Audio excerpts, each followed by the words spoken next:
Hello, welcome back to my channel. So I have a tag that I want to do today, and I've decided that since I have just completely fallen off the tracks completely with doing Tag Tuesday on Tuesday, and I've sort of just become a complete booktube rebel, I guess. So I'm going to stick with my habit of doing tags on any day but Tuesday, apparently.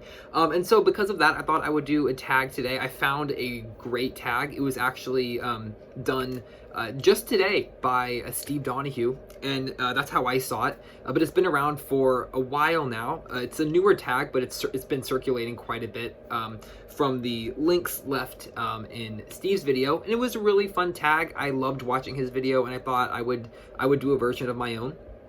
So this is the Reading Pet Peeves Tag. I have the questions here on my iPad, and this is not the same video. I did a Reading Pet Peeves video, which was based off of a response video that Steve made to a video that Nick Stewart made about his reading pet peeves, and it sort of became weaponized into a tag by Steve Donahue, and then has sort of made its rounds across YouTube.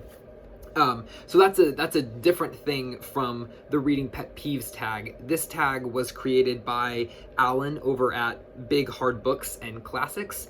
So I will link to Alan's original video down below. Be sure to check that out. And then I will also link to Steve's video, which is the first one that I saw. And it's only 8 prompts, so it's a fairly short tag. So I thought we would just dive right in. So prompt number 1 is, do you use or read along with audiobooks? And I've talked about this a little bit on my channel. I don't use audiobooks a ton, but I do use them. I use them most often just, I think like most people do, when I'm unable to actually be sitting down and reading a book. So at work, I love audiobooks. When I'm driving, sometimes I will use an audiobook. Sometimes I'll listen to music, but sometimes I will do an audiobook. If I'm home, or if I'm somewhere where I have access to my books, or I have time to actually just sit down and read somewhere, I will always opt just for reading. But when I'm unable to do that, audiobooks, absolutely. I don't use them as much anymore, sort of in tandem with reading. I made a video where I talked about sort of how I used to use audiobooks, and one of the ways was I would have them playing as I was reading along with the text in the book, sort of to help me focus.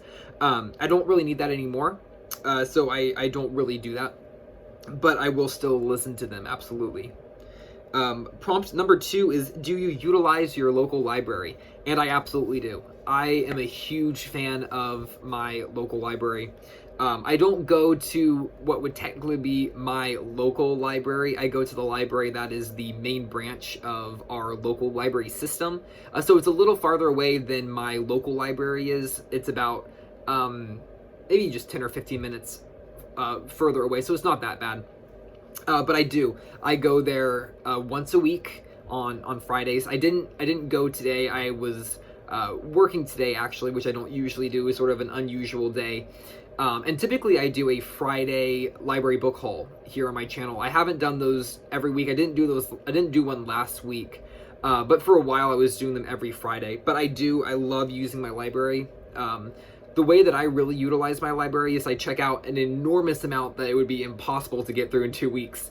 And I bring them home and I sort of flip through them, skim through them, read completely the ones that I want to read completely, and then I buy the ones that I skimmed and thought would be valuable to me, so I buy those. And so I really use it as sort of an evaluation process as to if a book is worth me just buying it, instead of just buying it blindly and then maybe being disappointed by it, or it's not what I expected it to be. It's easier to get it from the library for free. If I end up loving it, fantastic, I'll buy it. If it didn't work for me, I didn't spend any money on it, and I can just return it the next time I'm there. And so I absolutely love going to my library, and just sort of wandering up and down the aisles is fantastic. Obviously, just soaking in new titles and discovering new authors all the time, which is fabulous. Prompt number 3 is, do you DNF books? And so if you're not familiar, DNF, the term DNF is did not finish. For me, I don't really DNF books. I am fairly picky before I start reading a book. So I'm fairly picky in my decision-making process of if I'm going to read a book or not. And so typically when I start a book, I'm in for the long haul, and I will read the whole thing. There are the rare occasions where if it really just isn't working for me, or if I'm really, really disliking it and I'm just feeling it's just this huge waste of time, I will stop. But I haven't done that in a really long time. The last book that I sort of struggled with considering DNFing was The Luminaries by Elizabeth Catton. And if you are a fan of the book, I completely see why. For me personally, I felt that it was just sort of dragging on a little too long, and I was having a lot of trouble sort of sinking in with it. And it's a long novel, and so about 200 pages in, I still wasn't clicking with it. I still really wasn't enjoying it that much, and I was really considering if I was going to shelve it or not. And I decided to push through. I read the rest of the book. I still didn't come out loving it. I really didn't come out of it a fan of the novel.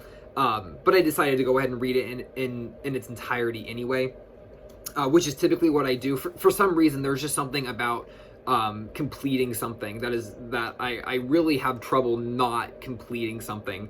And so it's very rare. It will happen, but it's very rare. Let's see, the next prompt is, prompt number 4, do you read multiple books at the same time? And this is another question that has come up in a lot of tags. And really, the answer depends. The answer depends on what I'm reading. So if I'm reading one book that's just absolutely amazing and is drawing me in, I will just focus and just read that book until it's done. But occasionally, when that's not the case, I will have 2 books going at once. I try not to go over 2 books being read sort of at the same time, and typically that will be a nonfiction and then a fiction. I don't like doing 2 novels. I don't like doing 2 biographies. For me, it's more of a brain organization. Even though I'm sure I would be fine having 2 novels going or having 2 biographies going, for me it's just simpler if I can just know I have 1 nonfiction to focus on and I have 1 fiction to focus on. Right now I just have 1 book going. I have 1 historical nonfiction book going.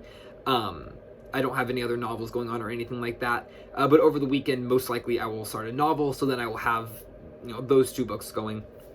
But I try not to exceed 2.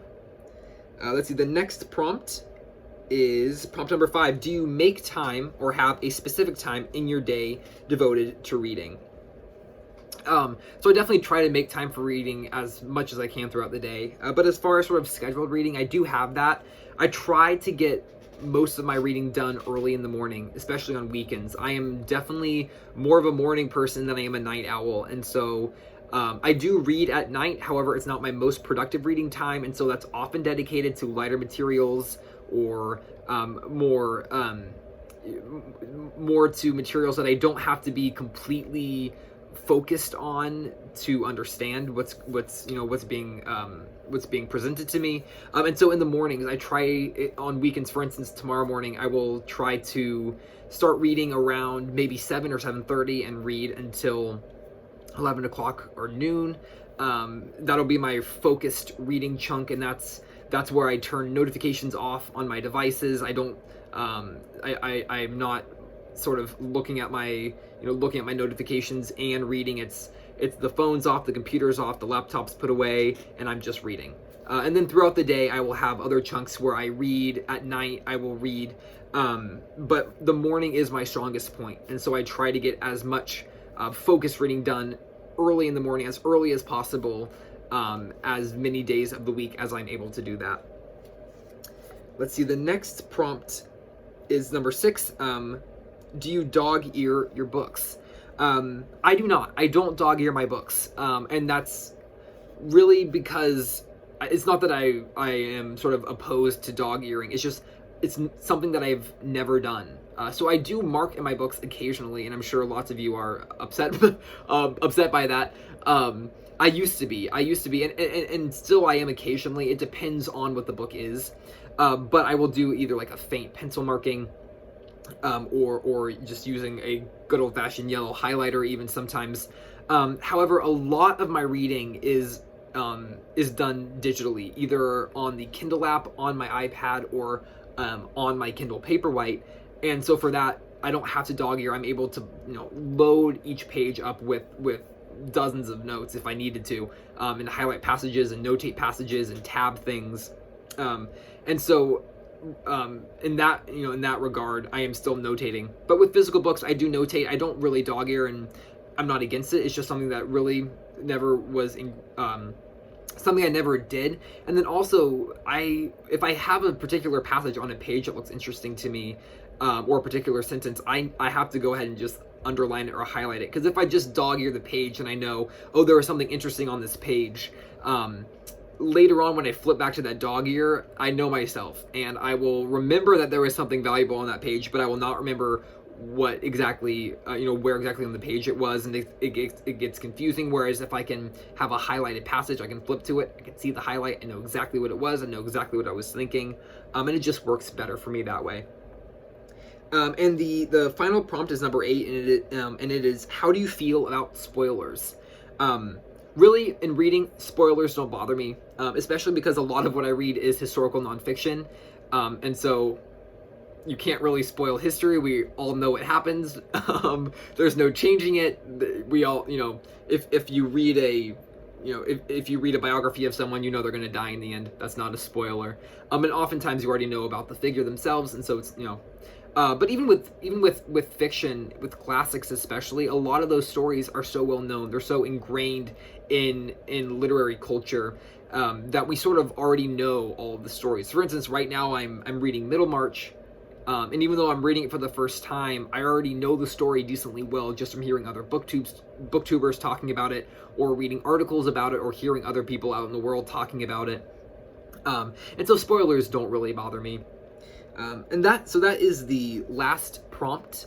And I am going to tag a couple people to do this. I am going to tag Wendy at Book It with Wendy, MJ at Reading This Life, Greg at Another Bibliophile Reads, and Aaron over at Aaron Facer. And then also, if you're watching this video and you want to do this tag, consider yourself tagged. This is a super fun one. Thank you so much for watching. I hope you enjoyed. Feel free to leave a comment if you would like, and I'll see you in the next video. Bye for now.